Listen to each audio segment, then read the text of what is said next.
হ্যাঁ, তোমার 32টা দাঁত কই? দাঁত কয়টা আছে? কয়টা কয়টা তোমার দাঁত কয়টা? কয়টা দাঁত? তুমি এখন বাংলা কথা শিখো নাই? সব ইংলিশ?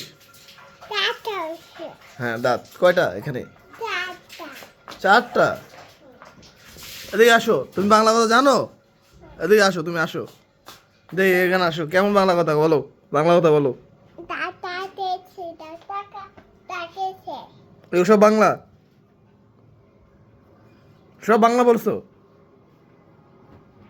তাকাও, এদিকে তাকাও। ভাত খাইছো কি দিয়া? এটাও কি বাংলা বলছো না ইংলিশ? এটা ইংরেজি। ঠিক আছে, গুড। আর থাকেন, আর ডান্স করা লাগবে না, থাকেন।